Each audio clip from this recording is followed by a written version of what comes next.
জয় গৌর, জয় নিতাই।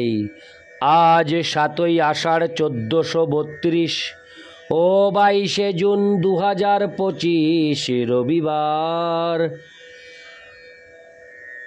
একাদশী যোগিনী ও অম্বুবাচী। এই একাদশী যোগিনী ও অম্বুবাচীর দিনে আমি শ্রী চৈতন্য চরিতামৃত পাঠ করছি।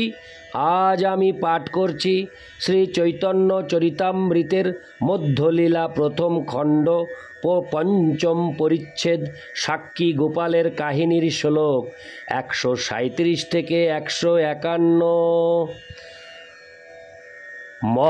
শ্লোক 137।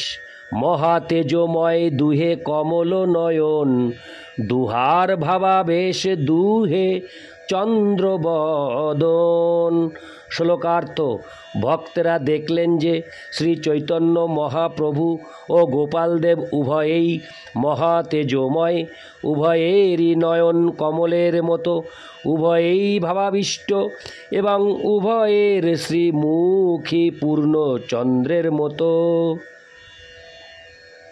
ইতি শ্লোক 137। শ্লোক 138। দুহা দেখি নিত্যানন্দ প্রভু মহারঙ্গে, ঠাড়াঠাড়ি করি হাসে ভক্তগণ সঙ্গে। শ্লোকার্থ: নিত্যানন্দ প্রভু যখন শ্রী গোপাল বিগ্রহ ও শ্রী চৈতন্য মহাপ্রভুকে এভাবেই দেখলেন, তখন তিনি ভক্তদের সঙ্গে তা নিয়ে ঠাড়াঠাড়ি করতে লাগলেন এবং সমস্ত ভক্তেরা তখন হাসতে লাগলেন। ইতি শ্লোক 138। শ্লোক 139। এই মতো মহারঙ্গে যে রাত্রি বঞ্চিয়া, প্রভাতে চলিলা মঙ্গল আরতি দেখিঙ্গা। শ্লোকার্থ: এভাবেই মহারঙ্গে সেখানে সেই রাত্রিটি কাটিয়ে সকালবেলা মঙ্গল আরতি দর্শন করে শ্রী চৈতন্য মহাপ্রভু ও তার ভক্তেরা যাত্রা করলেন। ইতি শ্লোক 139। হরে কৃষ্ণ। শ্লোক 140। ভুবনেশ্বর পথে জইছে কইল দর্শন, বিস্তারী বর্ণিয়াছেন দাস বৃন্দাবন।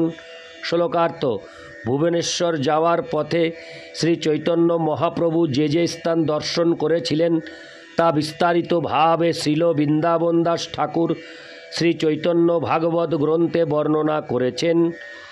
তাৎপর্য: শ্রী চৈতন্য ভাগবত গ্রন্থের অন্তখণ্ডে শ্রীল বৃন্দাবন দাস ঠাকুর শ্রী চৈতন্য মহাপ্রভুর কটক থেকে রাজপথে বের হয়ে বালিহস্তা বা বালকাটি চটি হয়ে ভুবনেশ্বর যাওয়ার বর্ণনা করেছেন।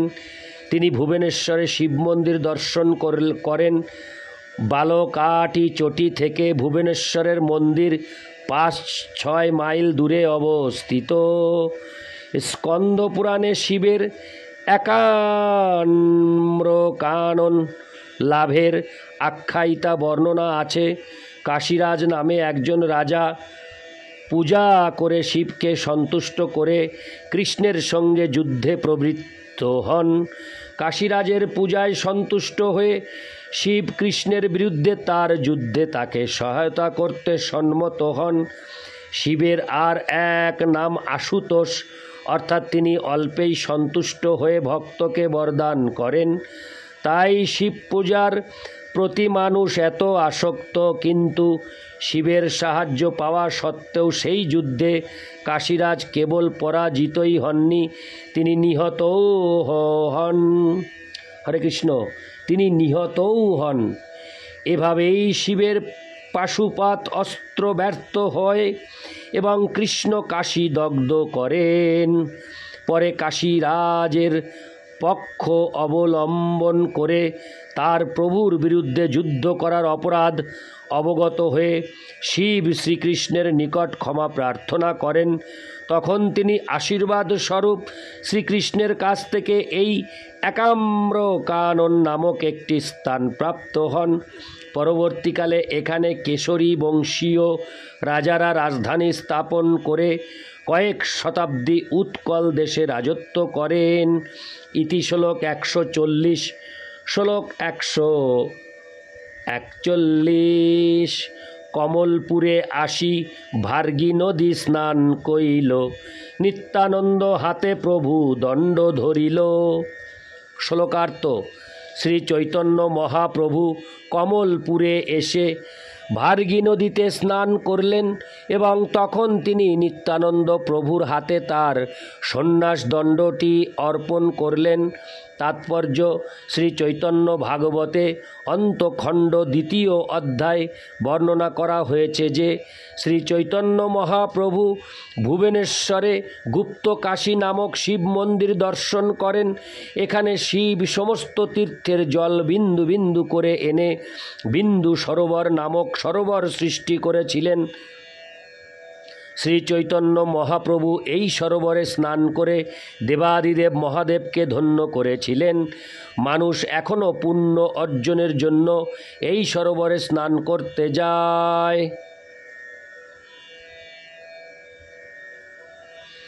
প্রকৃতপক্ষে জাগতিক বিচারেও এই সরোবরে স্নান করা অত্যন্ত স্বাস্থ্যকর।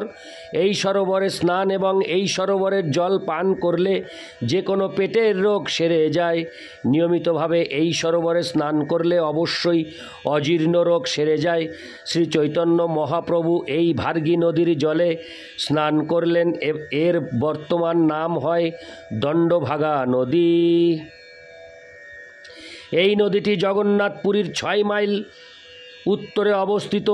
এই নদীটির এই নাম হওয়ার কারণে নিম্নে বর্ণিত হয়েছে। হরে কৃষ্ণ। এই নদীটির এই নাম হওয়ার কারণ নিম্নে বর্ণিত হয়েছে। ইতি শ্লোক 141, শ্লোক 142 থেকে 143। কপোতেশ্বর দেখিতে গেলা ভক্তগণ সঙ্গে, এথা নিত্যানন্দ প্রভু কইল দণ্ড ভঙ্গে। 3 খণ্ড করি দণ্ড দিল ভাসাঙ্গা, ভক্ত সঙ্গে আইলা প্রভু মহেশ দেখিঙ্গা। শ্লোকার্থ: শ্রী চৈতন্য মহাপ্রভু যখন নিত্যানন্দ প্রভুকে তার সন্ন্যাস দণ্ড দিয়ে কপোতেশ্বরে শিব মন্দিরে যান, তখন নিত্যানন্দ প্রভু তার দণ্ডটি 3 খণ্ড করে ভার্গী নদীর জলে ভাসিয়ে দেন। তাই পরবর্তীকালে এই নদীটির নাম হয় দণ্ডভাগা নদী। তাৎপর্য: শ্রী চৈতন্য মহাপ্রভুর সন্ন্যাস দণ্ডের রহস্য শিলভক্তি সিদ্ধান্ত সরস্বতী ঠাকুর বিশ্লেষণ করেছেন। শ্রী চৈতন্য মহাপ্রভু একজন মায়াবাদী সন্ন্যাসীর কাছ থেকে 1 দণ্ড সন্ন্যাস গ্রহণ করেছিলেন। তাই শ্রী চৈতন্য মহাপ্রভুর অনুপস্থিতির সুযোগ পেয়ে শ্রী নিত্যানন্দ প্রভু সেই সন্ন্যাস দণ্ড 3 খণ্ড করে ভেঙে ভার্গী নদীতে ফেলে দেন এবং পরবর্তীকালে নদীটি দণ্ডভাগা নদী নামে পরিচিত হয়। সন্ন্যাস আশ্রমের 4টি অবস্থা রয়েছে: কুটিচক, বহুদক, হংস এবং পরমহংস। কুটিচক এবং বহুদক অবস্থাতেই সন্ন্যাস দণ্ড বহন করতে হয়, কিন্তু পরিভ্রমণ ও ভগবদ্ ভক্তি প্রচারের পর হংস ও পরমহংস স্তরে দণ্ড ত্যাগ করা বিদেহ। শ্রী চৈতন্য মহাপ্রভু হচ্ছেন পরমেশ্বর ভগবান শ্রীকৃষ্ণ স্বয়ং। তাই বলা হয়েছে শ্রীকৃষ্ণ চৈতন্য, রাধাকৃষ্ণ নহে অন্য। অতএব নিত্যানন্দ প্রভু শ্রী চৈতন্য মহাপ্রভুর পরমহংস স্তরে উন্নীত হওয়ার অপেক্ষা করেননি। তিনি বিবেচনা করেছিলেন যে পরমেশ্বর ভগবান স্বাভাবিকভাবেই পরমহংস স্তরে অধিষ্ঠিত, তাই তার দণ্ড বহন করার কোনো প্রয়োজন নেই। এভাবেই বিবেচনা করে শ্রী নিত্যানন্দ প্রভু শ্রী চৈতন্য মহাপ্রভুর সন্ন্যাস দণ্ড 3 খণ্ড করে ভেঙে নদীর জলে ফেলে দিয়েছিলেন। ইতি শ্লোক 142 থেকে 143, শ্লোক 144। জগন্নাথের দেউল দেখি আবিষ্ট হইলা, দণ্ডবৎ করি প্রেমে নাচিতে লাগিলা। শ্লোকার্থ: দূর থেকে জগন্নাথ দেবের মন্দির দর্শন করে শ্রী চৈতন্য মহাপ্রভু প্রেমাবিষ্ট হলেন। মন্দিরের উদ্দেশ্যে দণ্ডবৎ প্রণতি নিবেদন করে তিনি ভগবৎ প্রেমে আবিষ্ট হয়ে নাচতে লাগলেন। তাৎপর্য, দেউল শব্দটির অর্থ হচ্ছে পরমেশ্বর ভগবানের মন্দির। জগন্নাথপুরীর বর্তমান মন্দিরটি নির্মাণ করেন মহারাজ অনঙ্গ ভীম। ঐতিহাসিকেরা বলেন এই মন্দিরটি নির্মিত হয়েছিল কম করে 2000 বছর আগে। শ্রী চৈতন্য মহাপ্রভুর সময় মন্দিরকে বেষ্টন করে রয়েছে যে উপল ভোগের মন্দির, ভোগ রন্ধন খণ্ড এবং বাইরের উচ্চ চত্বর, সেই সমস্ত তখনও নির্মিত হয়নি। ইতি শ্লোক 144। শ্লোক 145। ভক্তগণ আবিষ্ট হঙ্গা সবে নাচে গায়, প্রেমাবেশে প্রভু সঙ্গে রাজমার্গে যায়। শ্লোকার্থ, প্রেমাবিষ্ট হয়ে ভক্তেরাও তখন নাচ গান করতে লাগলেন এবং শ্রী চৈতন্য মহাপ্রভুর সঙ্গে রাজপদ দিয়ে চলতে লাগলেন। ইতি শ্লোক 145। শ্লোক 146। হাসে কান্দে নাচে প্রভু হুঙ্কার গর্জন, 3 ক্রোশ পথ হইল সহস্র যোজন। শ্লোকার্থ, প্রেমাবিষ্ট হয়ে শ্রী চৈতন্য মহাপ্রভু কখনো হাসছিলেন, কখনো কাঁদছিলেন, কখনো নাচছিলেন এবং কখনো হুঙ্কার গর্জন করছিলেন। যদিও মন্দিরের দূরত্ব ছিল কেবল 6 মাইল, কিন্তু তার কাছে তা যেন সহস্র যোজন বলে মনে হয়েছিল। তাৎপর্য, শ্রী চৈতন্য মহাপ্রভু যখন ভাবাবিষ্ট ছিলেন তখন তার কাছে এক নিমেষকে, হরে কৃষ্ণ, এক নিমেষকে 1 যুগ বলে মনে হচ্ছিল। দূর থেকে জগন্নাথ মন্দিরের চূড়া দর্শন করে শ্রী চৈতন্য মহাপ্রভু ভগবৎ প্রেমে এমনই বিহ্বল হয়ে পড়েছিলেন যে তার কাছে তখন 6 মাইল পথ হাজার হাজার যোজন বলে মনে হয়েছিল। ইতি শ্লোক 146। শ্লোক 147। চলিতে চলিতে প্রভু আইলা 18 নালা, তাহা আসি প্রভু কিছু বাহ্য প্রকাশিলা। শ্লোকার্থ, এভাবেই চলতে চলতে শ্রী চৈতন্য মহাপ্রভু 18 নালা নামক স্থানে এসে উপস্থিত হলেন। সেখানে তিনি একটু বাহ্য চেতনা প্রকাশ করলেন। তাৎপর্য, পুরী নগরে প্রবেশ করার যে সেতু আছে তার নাম 18 নালা, তাতে 18টি খিলান আছে। ইতি শ্লোক 147। শ্লোক 148। নিত্যানন্দে কহে প্রভু দেহ মোর দণ্ড, নিত্যানন্দ বলে দণ্ড হইল 3 খণ্ড। শ্লোকার্থ, বাহ্য চেতনা লাভ করে শ্রী চৈতন্য মহাপ্রভু নিত্যানন্দ প্রভুকে বললেন, দয়া করে এখন আমার দণ্ডটি ফিরিয়ে দাও। নিত্যানন্দ প্রভু তখন উত্তর দিলেন, সেই দণ্ডটি 3 খণ্ডে পরিণত হয়েছে। ইতি শ্লোক 148। শ্লোক 149। প্রেমাবেশে পড়িলা তুমি, তোমারে ধরিনু, তোমা সহ সেই দণ্ড উপরে পড়িনু।